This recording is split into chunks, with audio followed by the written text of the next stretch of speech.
Praise the Lord. सध्या आपण उत्पत्तीच्या पुस्तकावर आधारित एक महत्त्वाची संदेश मालिका ऐकत आहोत, जिचं नाव आहे अब्राहम, देवाचा मित्र होण्याचे आव्हान. अब्रामाच्या जीवनावर आधारित ही संदेश मालिका आहे आणि आजचं आपलं शीर्षक आहे, आजच्या संदेशाचा शीर्षक आहे ख्रिस्ती जीवनाचा आनंद आणि दुःख. ख्रिस्ती जीवनाचा आनंद आणि दुःख, the Joy and pen of life. आणि शास्त्रभाग आहे उत्पत्तीचं पुस्तक, याचा 21वा अध्याय, जेनेसिस 21, उत्पत्ती 21.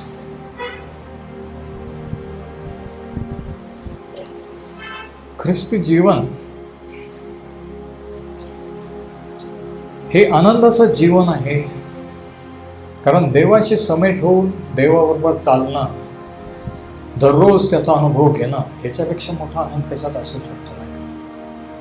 की दैनंदिन क्षुल्लक बारीक सारीक गोष्टी देव कसं आपल्याला सहाय्य करतो, कसं चालवतो,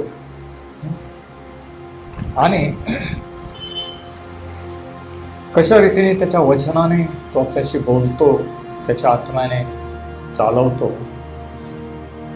परंतु हे सर्व आनंदित जीवन जरी असलं तरी याच्याबरोबर काही दुःख देखील आहेत. अनेकांना असं वाटतं की प्रभू येशू ख्रिस्ताकडे वळल्यावर सगळे प्रॉब्लेम सुटतील, पण तसं नसतं. प्रभू येशूने पण सांगितलं की जगात तुम्हाला बहुत दुःखे होतील, पण धीर धरा, मी जगाला जिंकलेले आहे. त्याने कधीच सांगितलं नाही की माझे शिष्य झाल्यावर तुम्हाला प्रॉब्लेम येणारच नाही. जोपर्यंत आपण ह्या मर्त्या देहात शरीरात आहोत, जोपर्यंत आपण ह्या शापित भूमीवर आहोत, जोपर्यंत नवे आकाश नवी पृथ्वी उत्पन्न होत नाही, तोपर्यंत ह्या समस्या राहतील. पण देव आपल्याला त्याच्यावर विजय करेल, हे त्याचं प्रॉमिस आहे त्याच्या लोकांना. आणि काही वेळेस जे दुःख आपल्याला भोगावे लागतात किंवा होतात, ते सैतानाकडून नाही, दुसऱ्या लोकांकडून नाही, तर आपल्याच काही चुकामुळे किंवा मूर्खपणामुळे भोगावे लागतात. एक वचन आहे शास्त्रामध्ये, दुराचारांना त्यांच्या दुष्कर्मामुळे पीडा भोगावी लागते. दुराचारांना त्यांच्या दुष्कर्मामुळे पीडा भोगावी लागते. प्रॉब्लेमॅटिक लोक काहीतरी, त्यांना सारखे प्रॉब्लेम आवडतात, काहीतरी सारखं किचकट, काहीतरी सारखं त्याच्यामध्ये त्यांना खूप भारी वाटतं, शांत बरं वाटत नाही. असे काही लोक असतात, मी पाहिले सर्व्हिसमध्ये. ते शांत नाही, काहीतरी कुठं काहीतरी झालं, ट्रॅजेडी झाली काय, त्यांना खूप इंटरेस्ट येतो त्याच्यात, खूप हे करायला, किंवा काहीतरी उगीच खोडसाळपणा करून काहीतरी करून अडकायचं, त्याच्यातून हे करायचं. तर काही प्रॉब्लेम आपल्या चुकांमुळे पडतात, ख्रिस्ती असताना सुद्धा, देवाबरोबर चालत असताना सुद्धा. आणि हेच अब्रामाच्या बाबतीत झालं. हेच आज आपण 21व्या अध्यायात पाहणार आहोत की विश्वासाचं जीवन जरी आनंदी जीवन असलं तरी त्याच्यामध्ये काही दुःख, काही प्रॉब्लेमसुद्धा निर्माण होतात, आणि काही वेळेस ते आपणच निर्माण केलेलं असतं. अब्रामाने याचा अनुभव घेतला. उत्पत्ती 21 आणि स्टोरी आतापर्यंतची अशी आहे, आपण पाहिले की अबीमेलेकाच्या दरबारात तो प्रॉब्लेम झाला, ते खोटं बोलले की माझी बहीण आहे वगैरे, आणि तिथून त्यांना काढून दिलं, आणि अब्रामाने सारा वाचले मोठा प्रॉब्लेम होण्यापासून. पुढं काय झालं बघा, वचन 21, वचन 1 अध्याय 21. यानंतर परमेश्वराने आपल्या म्हणण्याप्रमाणे सारेवर अनुग्रह केला आणि तिला दिलेले वचन पूर्ण केले. सारा गर्भवती झाली. देवाने सांगितलेल्या समय अब्रामाला म्हातारपणी तिच्यापासून पुत्र झाला. अब्रामाला सारेपासून पुत्र झाला, त्याचे नाव त्याने इसाक ठेविले. अब्रामाने आपला पुत्र इसाक 8 दिवसांचा झाला तेव्हा देवाच्या आज्ञेप्रमाणे त्याची सुनता केली. इसाक झाला तेव्हा अब्राम 100 वर्षाचा होता. विचार करा, 100 वर्षाचा असताना कोणाला मुलगा होतो का? पण अब्रामाला झाला. इसाक झाला तेव्हा अब्राम 100 वर्षाचा होता. सारा म्हणाली, देवाने मला हसविले आहे. जो कोणी हे ऐकेल तो माझ्याबरोबर हसेल. ती आणखी म्हणाली, सारा मुलांना स्तन पाजेल असे अब्रामास कोण म्हणाला असता. पहा, त्याच्या म्हातारपणी मजपासून त्याला पुत्र झाला आहे. आता काय झालेलं आहे इथं की देवाने अब्रामाला वचन दिलेलं होतं साराला, तुला पुत्र होईल, पण त्यांनी घाई केली होती. इतके वर्ष झाले आणि जवळजवळ 25 वर्षाचा कालावधी देवाने वचन दिल्यापासून होऊन गेला होता. इकडं वय वाढत चाललं होतं. इकडं लोक नावं ठेवत होते, विचारत होते की हे देवाचे लोक, विश्वास ठेवणारे, आकाश पृथ्वीचा देवाला मानणारे, यांना मुलबाळ का बरं होत, का बरं देव यांची प्रार्थना ऐकत नाही. आणि म्हणून काय झालं, त्यांनी घाई केली. त्यांनी आपल्या मनानेच प्रॉब्लेम सोडवण्याचा प्रयत्न केला, जसं आपण करतो. साराने अब्रामाला सुचवलं की हगारेला एक उपपत्नी म्हणून करून घ्या, तिच्यापासून मुलं होतील, ते आपण आपले मुलं म्हणून सांभाळू. पण देवाने वचन दिलं होतं की सारापासूनच होईल. आणि आपण वाचलं की नंतर ते 3 देवदूत ज्यावेळेस अब्रामाच्या घरी आले, भेटले, त्यांनी पण सांगितले की पुढच्या वर्षी याच वेळेस तुला पुत्र होईल. आणि देवाने दिलेलं वचन पूर्ण झालेलं आहे. पण तिकडं घाई केली आणि घाई केल्यामुळे प्रॉब्लेम पण झालेला आहे. आता ह्या ठिकाणी काय झालं की पुत्र जन्मला आणि त्याचं नाव काय ठेवायचं हे पण देवाने सांगितलं होतं. त्यांना ठरवायचं नव्हतं. त्याचं नाव इसाक असं ठेव. इसाक याचा अर्थ हास्य, लाफ्टर.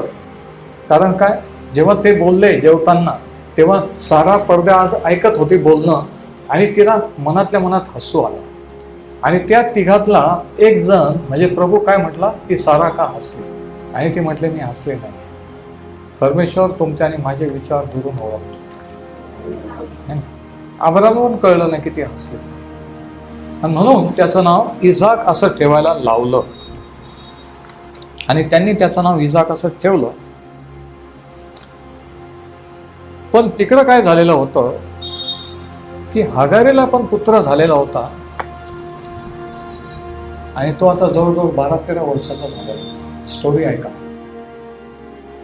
12-13 वर्षाचा इश्माईल झालेला होता. हगारेच्या पुत्राचं नाव काय, इश्माईल. आणि अब्राम आणि सारा तोपर्यंतचा लाड करायचे, त्याला खेळवत असते, लहानचा मोठा होताना एवढं प्रेम घडलं. आणि या दोघांना वाटलं की हाच तो मुलगा आहे देवाने सांगा, पण यालाच आपला मुलगा देवाने दिलेला म्हणून सांभाळलं. पण तसं नव्हतं. हा थोडक्यात समाधान मानण्याचा प्रकार की हे एवढं जरी देवाने केलं तरी बस. पण देवाने जे सांगितलं ते तो तसंच करत असतो. पण आपणच स्वतःला लिमिट घालत असतो. एवढ्याची नोकरी मिळाली तरी बस, अशी मुलगी मिळाली तरी, असा मुलगा मिळाला, एवढं घर मिळालं तरी बस. हे आपण लिमिटेशन स्वतःला आपण मर्यादा घालतो. पण देवाला मर्यादा नाही. नेहमी लक्षात ठेवायचं. तो मुलगा मोठा झाला, त्याला स्वतःचा मुलगा म्हणून वाढवतात आहे. आणि हे सर्व चाललेलं असताना इकडे डिलिव्हरी झाली नाही. सारेला पण मुलगा झाला आणि झाला प्रॉब्लेम. त्यांना वाटलं की हा देवाने दिलेला मुलगा आहे, पण देवाने दिलेलं वचन पूर्ण झालेलं आहे. परंतु मनाने त्यांनी जे स्वतःच्या इच्छेने केलं, अब्रामाने साराचं ऐकून त्याच्या दासीशी हगारेशी लग्न केलं, म्हणजे तिला पत्नी म्हणून केलं, आणि जो पुत्र झाला ते हाताने केलेली चूक होती. हाताने केलेला प्रॉब्लेम होता. देवाची जर वाट पाहिली असे तर हे झालं नसतं. पण उतावळेपणा, आणि शास्त्र सांगतं उतावळ्या पायाचा माणूस वाट चुकतो. म्हणून उतावळेपणा चांगला नाही कोणत्याही बाबतीत. मी करू शकतो, मला माहिती आहे, मला कोणाची, उतावळे पायाचा मनुष्य वाट चुकतो. लक्षात घ्या, शास्त्र वचन. ओव्हरपणा, ओव्हर कॉन्फिडन्स चांगला नाही. सैतान पाहतो अरे हा उतावळ, फटकन हे केलं की फटकन तो पडून जातो, साईड ट्रॅक होऊन जातो, आणि त्याला कळत पण आहे आपण पडलेलो आहे. तर टेन्शन निर्माण झालं की आता काय करायचं. आता काय झालं बघा स्टोरीमध्ये पुढं काय झालं.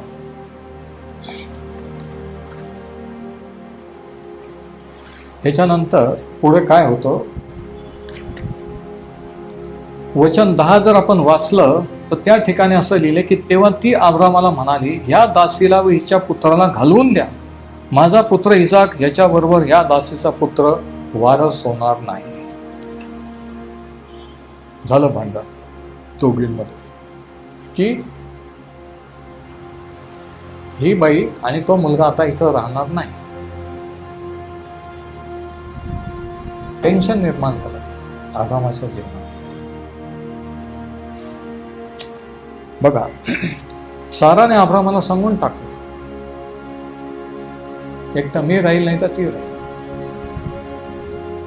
पण मी राहणार पण ती राहणार नाही, तिला काढून द्या असं स्पष्ट सांगितलेलं. बघा आणि 12व्या वचनात आपण वाचतो, आता 11व्या वचनात आपण वाचतो की अब्रामाला आपल्या पुत्रासाठी ही गोष्ट फार वाईट वाटली. आता काय झालेलं होतं माहित आहे का, 8व्या वचनात जर आपण वाचलं, तो बाळ मोठा होत चालला तेव्हा त्याची थानमोड केली, म्हणजे त्यांच्या रीतिरिवाजाप्रमाणे सोनता वगैरे. इसाकाची थानमोड झाली तेव्हा अब्रामाने मोठी मेजवानी दिली. हगार मिस्रीनीस अब्रामापासून झालेल्या पुत्राला खिदळताना सारेने पाहिले. खिदळताना मराठीत लिहिलंय, पण ओरिजिनलमध्ये सांगितलं की तेव्हा तो मुलगा 12-13 वर्षाचा टिंगल करीत होता ह्या बाळाची यांची, आणि त्याची आई म्हणजे हगार की मागून येऊन मला मुलगा पण झाला, तो मोठा पण झाला, आणि ही ओरिजिनल बायको असून हिला आत्ताशी मुलगा झाला असं म्हणून ती टिंगल करत होती. आणि काय झालं बघा, वचन 10, तेव्हा ती अब्रामाला म्हणाली, ह्या दासीला व हिच्या पुत्राला घालून द्या, माझा पुत्र इसाक याच्याबरोबर ह्या दासीचा पुत्र वारस नसावा. वारस तो नाही पाहिजे, वारस माझा पुत्र पाहिजे, इसाक पाहिजे. आता देवाने काय वचन दिलं होतं, कोण वारस होणार, इसाक का इस्माईल, इसाक सारेला झालेला. पण जर उतावळेपणा केला, देवाचं नाही ऐकलं, पुढं पळत गेलं तर इस्माईलाला पण जन्म देतो. हाताने प्रॉब्लेम क्रिएट करतो. आज विचार करा, तुम्ही कोणत्या इस्माईलाला जन्म दिलाय का, हाताने काही प्रॉब्लेम केलाय का. आणि म्हणून ती म्हणते की तो वारस होणार नाही. अब्रामाला आपल्या पुत्रास्तव ही गोष्ट फार वाईट वाटली, दुःख झालं. अर्थातच होणारच, ती पण एक बायको आहे, तो पण त्याचाच मुलगा आहे इस्माईल, आणि घालून द्या, घरातून काढून द्या म्हणजे काय, वाईट वाटणार, दुःख. पण हे दुःख कोणामुळे झालं होतं, कोण जबाबदार होतं, ह्या दुःखाला कोण जबाबदार होतो, अब्राम स्वतःच. साराने जरी सुचवलं की ही बायको करा, मुलं होऊ द्या, त्याने जर सांगितलं असतं की नाही, देवाने सांगितलेलं आहे आपल्यालाच होईल, मी तिच्याशी लग्न करणार नाही, तर हे झालं असतं का, म्हणजे याला कोण जबाबदार होता. जेव्हा इस्माईलला आपण जन्म देतो, तुम्ही आणि मी, काहीतरी हाताने प्रॉब्लेम होतो, त्याला कोण जबाबदार असतं, देव असतो का, सैतान असतो का, लोक असतात, नाही, आपण असतो. म्हणून इथे लिहिले की अब्रामाला फार दुःख झाले. काही दुःख आपल्या चुकामुळे, आपल्या उतावळेपणामुळे होत असतात. घाईघाईने लग्न करणं, घाईघाईने काहीतरी बिझनेस चालू करणं, घाईघाईने चर्च किंवा मिनिस्ट्री सुरू करणं, घाईघाईने काही पण, की आता देवाने वचन दिले पण आता मी किती दिवस वाट पाहू, मी काय करू, आणि मग सुरू करून द्यायचं काहीतरी. आणि मग इस्माईल जन्म नाही, आणि नंतर डोकेदुखी होते. पण वेळ निघून गेलेली असते.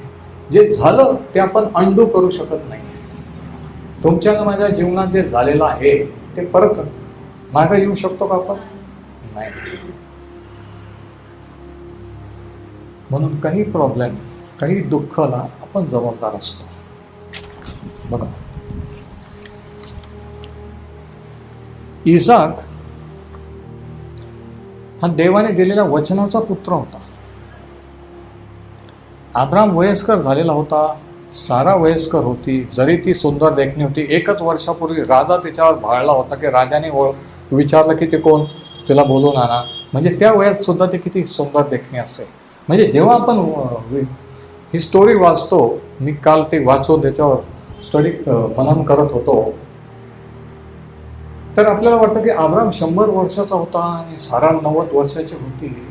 म्हणजे काही एकदम अशी वाकलेली म्हातारी आणि सुरकुत्या पडलेल्या आणि मग त्याच्यातच प्रेग्नंट. आणि लोक म्हणतात बघा बघा, असा सीन नव्हता.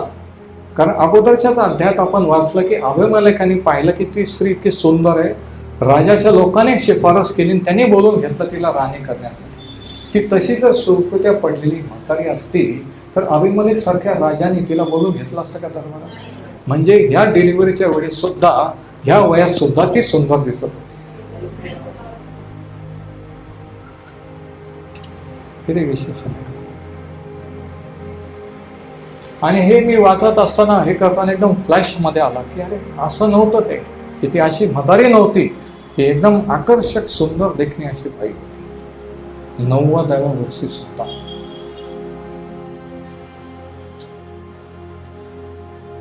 जर आयुर्वेदाने माणूस तरुण आणि यंग दिसू शकतो, तर देवाच्या सानिध्यात चालल्याने तो कसा दिसला पाहिजे?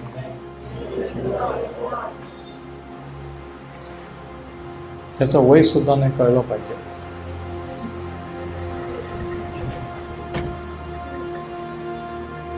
आमेन.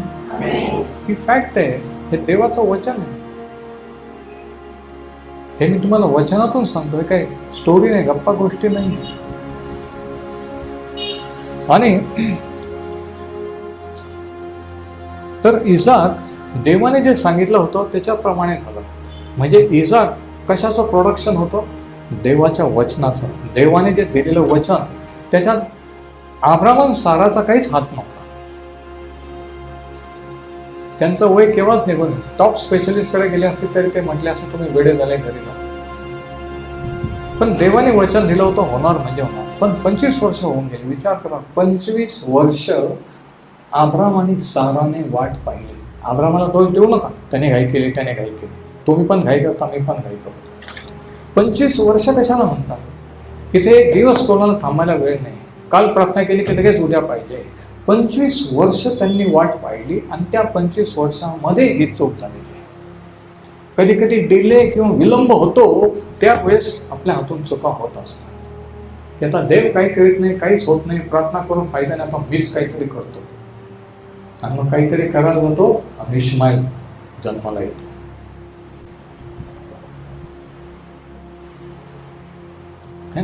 हाताने वाढवा करून बसतो. आणि मग परत प्रार्थना करा, कोणीतरी मला वाचवा, माझ्यासाठी प्रार्थना करा. 25 वर्षांमध्ये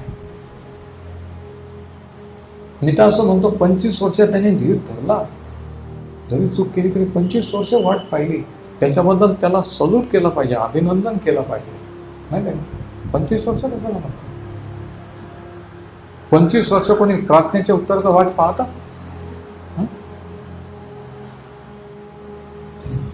25 दिवसात लोक विसरून जातात काय प्रार्थना केलेली, सोडून देतात की आता जाऊ द्या, देवाची इच्छा नाहीये असं समजून मोकळे होतात. 25 वर्षानंतर ही घटना घडलेली आहे. देवाने दिलेलं वचन पूर्ण झालेलं आहे. इसाक हा देवाने दिलेला वचनाचा पुत्र आहे. इसाक देव काय करू शकतो याचं प्रतीक आहे. Isaac represents only what God can do. आणि इश्माईल हा माणूस काय करू शकतो याचं प्रतीक आहे. इश्माईल कोण होता? अब्राम आणि सारा यांनी मनाने जे केलं त्याचं प्रोडक्शन होतं. पण इसाक काय होता? देवाने जे वचन दिलं त्या देवाच्या वचनाची पूर्तता होती. आता इथे एक आत्मिक धडा आहे. गलतीकारास पत्राचा 4था अध्याय, गलेशियन्स चॅप्टर 4. गलतीकरास पत्र 4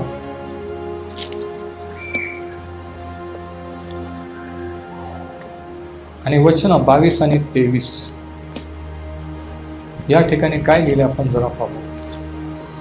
पाऊल गलतीकरांना लिहिताना असं लिहितो, धर्मशास्त्रात असे लिहिले आहे की अब्रामाला 2 पुत्र होते, एक दासीपासून झालेला व एक स्वतंत्र स्त्रीपासून. आणि आता ऐका वचन 24 वचन 23, तरी दासीपासून झालेला दैहिक रीतीने आणि स्वतंत्र स्त्रीपासून झालेला वचनाद्वारे. दैहिक रीतीने आणि वचनाद्वारे हे 2 शब्द अंडरलाईन करा.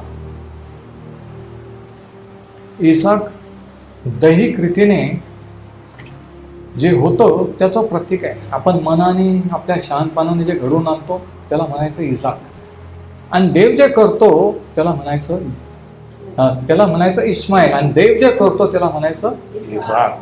Praise the Lord. मला माहित नाही किती जणांना समजतं, अजून कोणीतरी वचनच शोधत बसले. तर हा आत्मिक धडा आहे. आत्मिक धडा काय की अब्रामाने सारा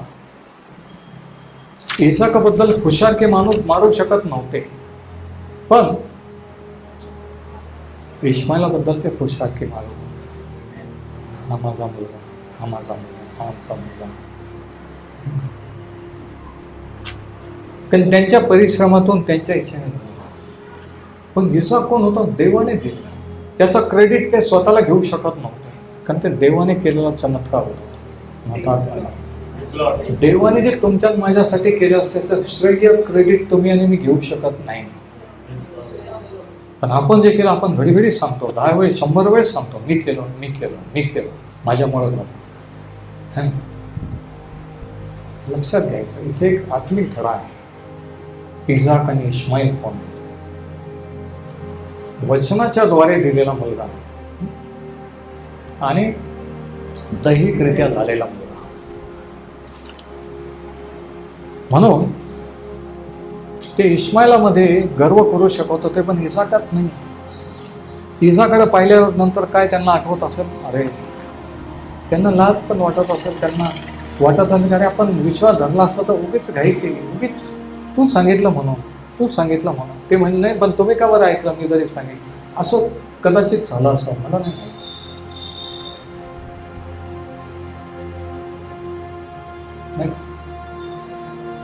इसाकाकडे पाहिल्यानंतर देव काय करू शकतो कोणत्याही वयात, किती वर्ष झाले तरी ही त्याची साक्ष होती. इसाकडे पाहिल्यावर त्यांना हे आठवण होती कायमची मरेपर्यंत की देव त्याचं दिलेलं वचन पूर्ण करणारा देव. पण इस्माईलाकडे जेव्हा ते पाहत होते त्यांना हे आठवत होतं की आपण हाताने मनाने जर शहाणपणा केला तर हे असं. हा महत्वाचा धडा आहे. आज काही नाही समजलं, एवढं जरी समजलं घरी गेलं तरी बस, तरी आजचा मेसेज तुम्हाला समजला. इथून पुढं तुम्ही ठरवायचं की तुम्ही देवाच्या वचनावर अवलंबून राहायचं का स्वतःच्या मनाने काहीतरी घडवून आणण्याचा प्रयत्न. याचा देव काही करीत नाही, आता मीच काहीतरी करतो, हे ज्याने त्याने ठरवायचं. आता ही गोष्ट आपल्याला काय शिकवते की देवाचं वचन जेव्हा पूर्ण होतं तेव्हा आनंद तर आहेच,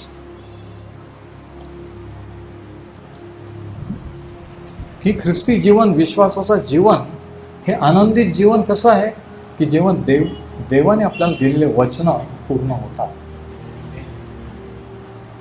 जे आपण विश्वास धरला, जे देवाने आपल्याला सांगितलेलं बोललेला ते जेव्हा घडून येतात तेव्हा तो एक आनंदाचा क्षण असतो.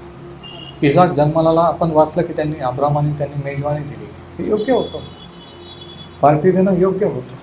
देवाने दिलेलं वचन आनंद, पण आनंद झाला पण नंतर लगेच भांडण पण झालं की ह्याच दोघांना काढून टाका.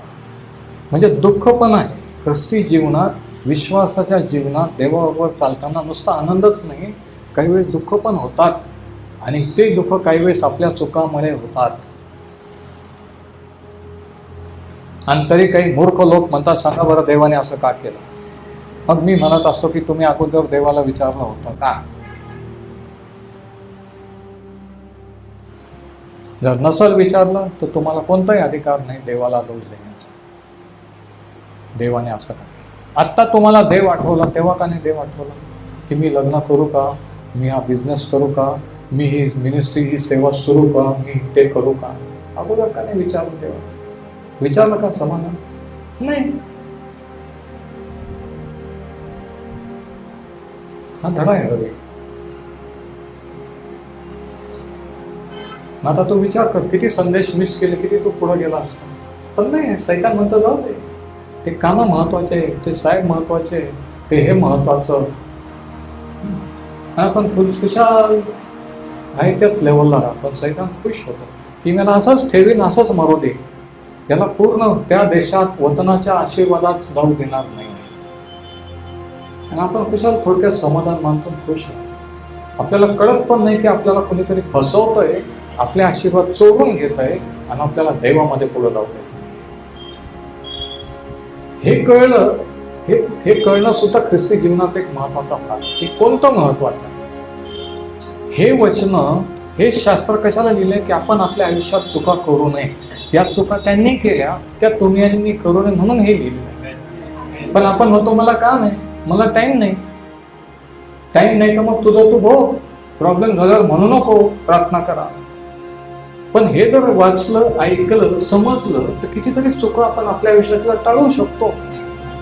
कितीतरी दुःख, टेन्शन दूर करू शकतो. हे हाताने टेन्शन झालं.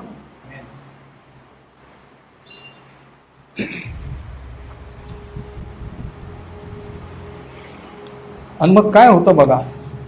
आता वचन 1 ते 7 पहिला पॉइंट, पहिला धडा हा,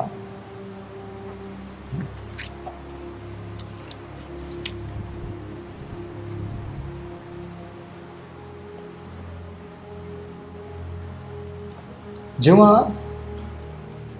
देव त्याने दिलेलं वचन पूर्ण करतो त्यावेळेस आपल्याला आनंद होतो. पहिला point. First point is the Joy of the life of faith comes from obtaining what only God can do. खरा विश्वासाचा आनंद, दारोगड खरा विश्वासाचा आनंद कधी होतो? ज्यावेळेस आपण विश्वास ठेवलेला असतो आणि विश्वास ठेवल्यानंतर ते आपल्याला मिळतं. आता काय झालं बघा. पहिला वचन 1,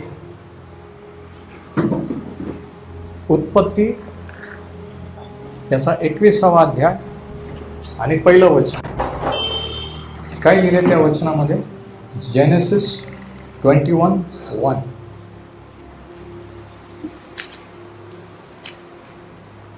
यानंतर परमेश्वराने आपल्या म्हणण्याप्रमाणे, कोणाच्या म्हणण्याप्रमाणे? आपल्या म्हणण्याप्रमाणे. वचनात बघ समाधान. परमेश्वराने आपल्या म्हणण्याप्रमाणे सारेवर अनुग्रह केला आणि दिलेले वचन पूर्ण केले. जेव्हा दिलेलं वचन देव पूर्ण करतो तेव्हा तो आनंद वेगळा असतो. नाही समजतंय का कोणाला तरी? तो एक वेगळा आनंद होता. वचन 2, सारा गर्भवती झाली. देवाने सांगितलेला समय, देवाने सांगितलेला समय अंडरलाईन करा.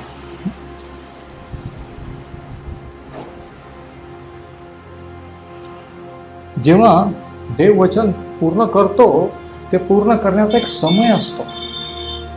दुसरा पॉइंट. पहिला पॉइंट काय की जेव्हा देव वचन पूर्ण करतो त्याच्यात एक आनंद असतो. वचन 1. दुसरा पॉइंट काय? वचन 2 मध्ये देव त्याचं वचन पूर्ण करण्यासाठी त्याने नेमलेला एक समय असतो. कारण त्याचं घड्याळ वेगळं आहे, त्याचं कॅलेंडर वेगळं आहे. आपलं घड्याळ, आपलं कॅलेंडर वेगळं आहे. नाही ते म्हटले 4 दिवस झाले आणि तिसऱ्या दिवशी फुलं टाकून पण झाले आणि अजून प्रभू येशू ख्रिस्त आला नाही. आणि काय फायदा? आता काय फायदा नाही. आता काय उपयोग? सगळं झालं. कधी कधी आपल्याला वाटतं की देव लेट झालेला आहे. देव लेट नसतो होत. देव त्याच्या टायमिंगने चालत असतो. म्हणून आपण त्याच्या टायमिंगने चालायला शिकलं पाहिजे.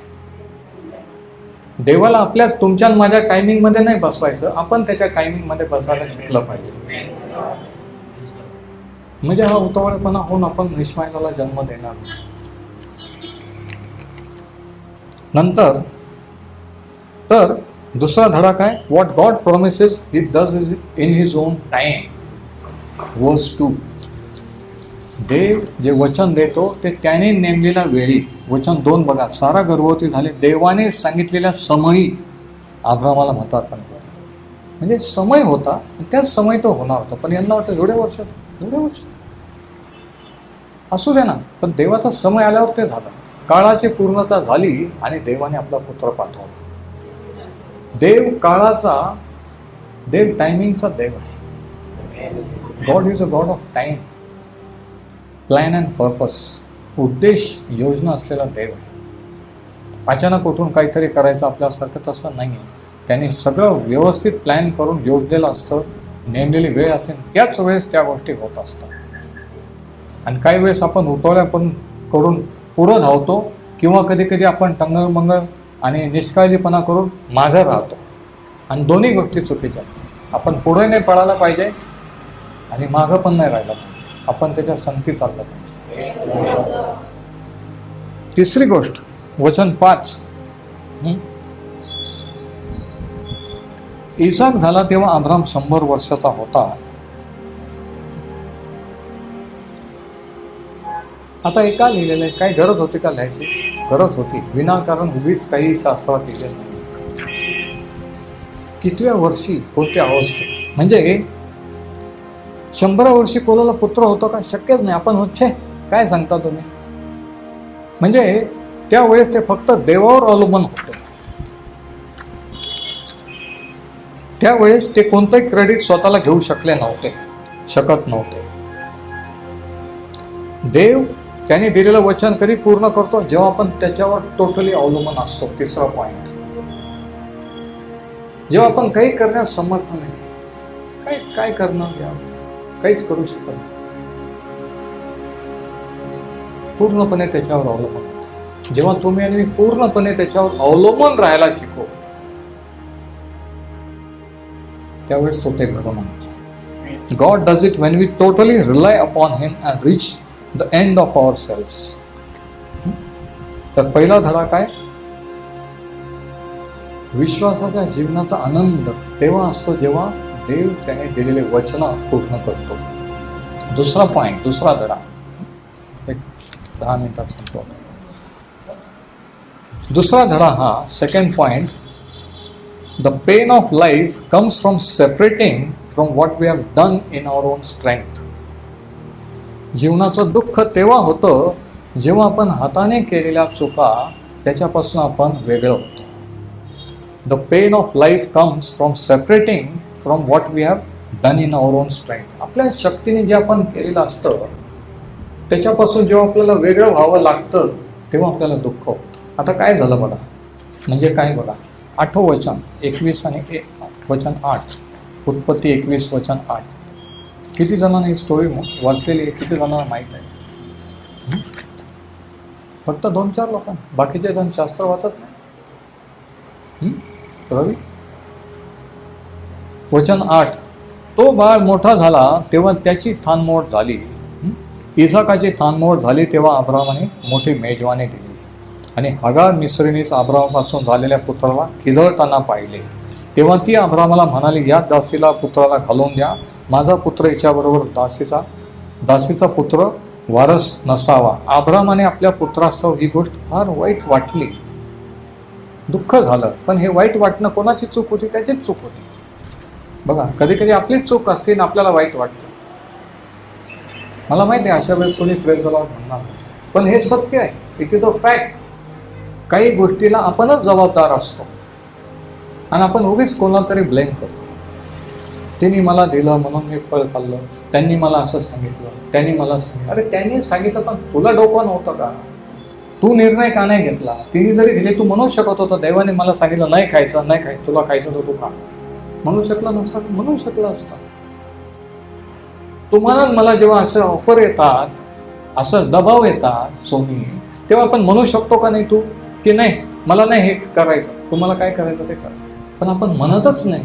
आपण म्हणतो त्यांना काय वाटेल. अरे त्यांना काय वाटेल, देवाला काय वाटेल? बरं देवाला पण जाऊ द्या, पण याचे परिणाम नंतर तुम्हालाच भोगावे लागतील. त्याचं काय? अब्रामासारखे पुढं तुम्हालाच ते फेस करायचं, त्याच्यातून काय निष्पन्न होईल. म्हणून हा विचार करायचा. म्हणून वचन काय? अविचारांना त्यांच्या दुराचरणामुळे व दुष्कर्मामुळे पीडा भोगावी लागते. कोणाला पीडा भोगावी लागते? अविचारे.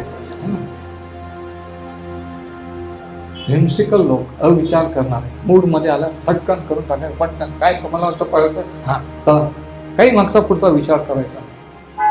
अविचारण त्यांच्या दुष्कर्मामुळे व पीडा भोगावी लागते. अविचारी असावं ही देवाची इच्छा नाही. सेन्सिबल असावं. देवाने डोकं दिलेलं आहे, आपल्याला बुद्धी दिलेली आहे. Praise the Lord. त्याचा चांगला वापर करायचा. वाईट तर कोणी करतं नाही का? चांगला वापर करायचा, योग्य रीतीने वापर करायचा, चांगल्यासाठी वापर करायचा, वाईटासाठी नाही. आत्ता कोणाला तरी कळलं. बरं, आत्ता कोणीतरी praise the Lord, praise the Lord, hallelujah. तर दुसरा धडा काय? Pen of life. जीवनाचं दुःख जेव्हा आपण हाताने काहीतरी केलेलं असतं त्याच्यापासून वेगळं होतो तेव्हा दुःख होत असतं. जेव्हा ते आपल्याला सोडून द्यावं लागतं तेव्हा.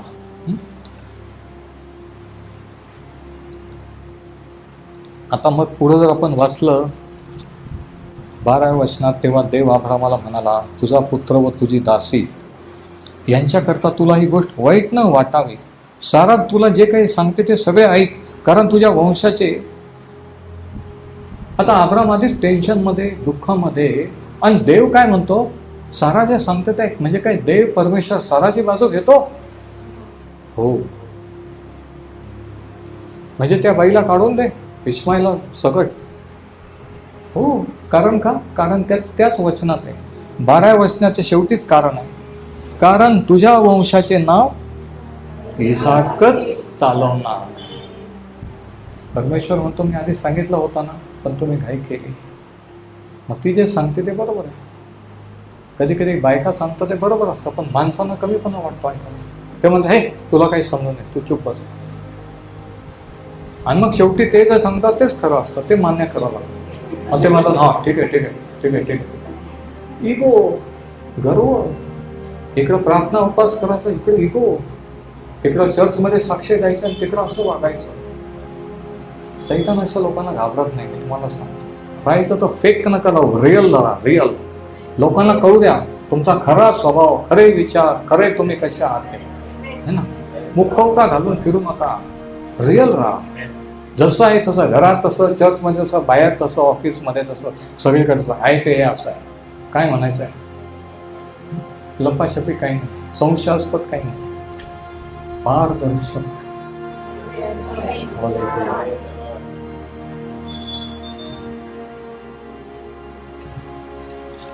मग परमेश्वर म्हणतो, ती सांगते ते ऐक. या दासीच्या पुत्राहून मी एक राष्ट्र. आणि मग देव त्याला काय म्हणतो? हा दुःख झालेला टेन्शनमध्ये, वचन 13 मध्ये, त्याचं दुःखाच.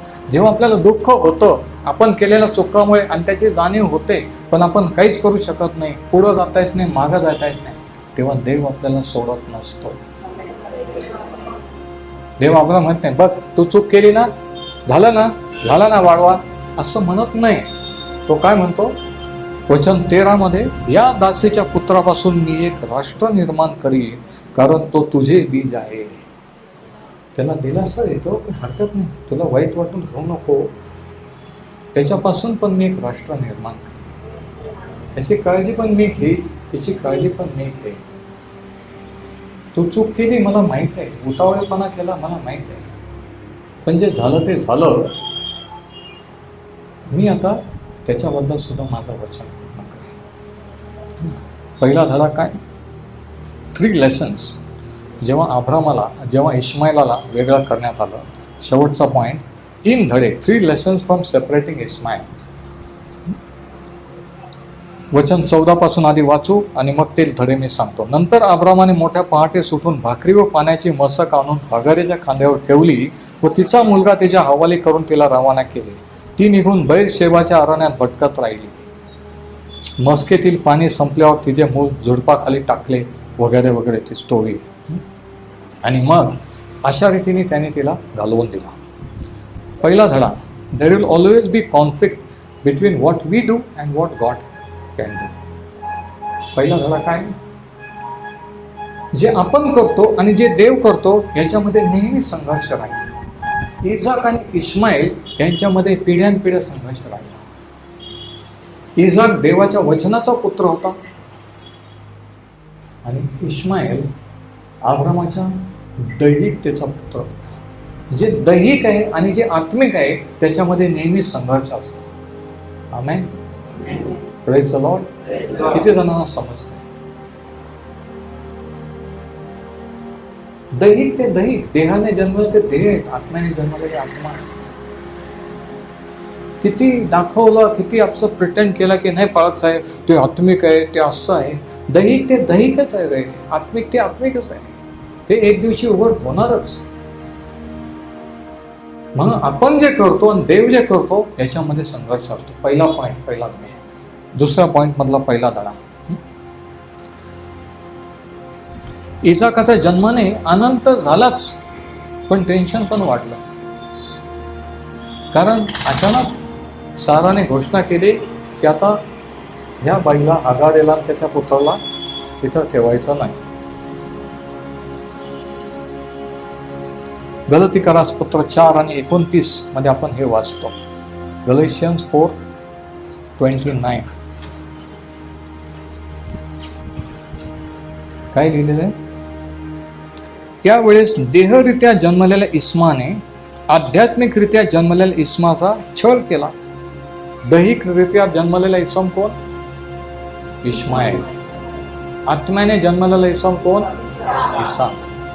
दैहिकरित्या जे असतात, तारण न झालेले लोक असतात, ते देवाच्या तारण झालेल्या लोकांचा छळ करत असतात, नेहमी विरोध करत असतात, नेहमी चुका काढत असतात. नाही समज? मग स्वतःला विचारा, मी दैहिक आहे का आत्मिक आहे? त्यावेळेस दैहिकरित्या देहरित्या जन्मलेल्या इस्माने आध्यात्मिकरित्या जन्मलेल्या इस्माचा छळ केला, तसा आताही होत आहे. म्हणजे हे दोन इसम, इसाक आणि इश्माईल, काय दोन जाती तर आहेतच, पण दोन प्रकारचे लोक आहेत, तारण झालेले न झालेले, दैहिक आणि आत्मिक. सगळे चर्चमध्ये आत्मिक आहे असं मी कधीच मानत नाही काळत साहेब. देवाला माहिती आहे. तुम्ही सांगता आम्ही पश्चाताप केला म्हणून आम्ही बाप्तिस्मा देतो, तुम्ही सांगता आम्ही देवाचे, पण खरंच कोण कसं आहे हे तुम्हाला देवालाच माहिती आहे. कोण किती त्याच्या जवळ आहे, किती लांब आहे, कोण आत्मिक आहे, दैहिक आहे, हे त्यालाच माहित आहे कधी. म्हणून रिअल राहायचं असतं आपण. रिअल, बी रिअल. जे आहे ते ओरिजिनल राहा. ओरिजिनल म्हणा, original.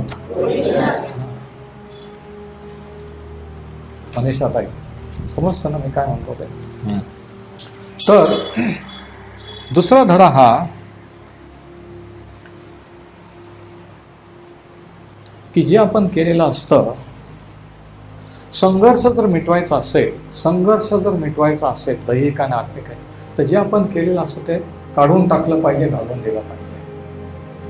Second lesson is the only way to resolve the conflict is to put away what we have done. The only way to resolve conflict is to put away what we have done. आपण जे केलेलं आहे, संघर्ष भांडण जर मिटवायचं तर आपण जे केलेलं आहे ते त्याच्यापासून वेगळं होणं, काढून टाकणं, हाच तो मार्ग असतो.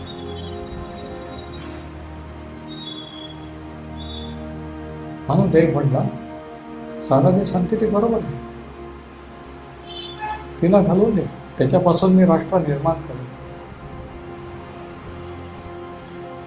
कारण या रीतीने पुत्र व्हावा ही देवाची मुळीच इच्छा नव्हती.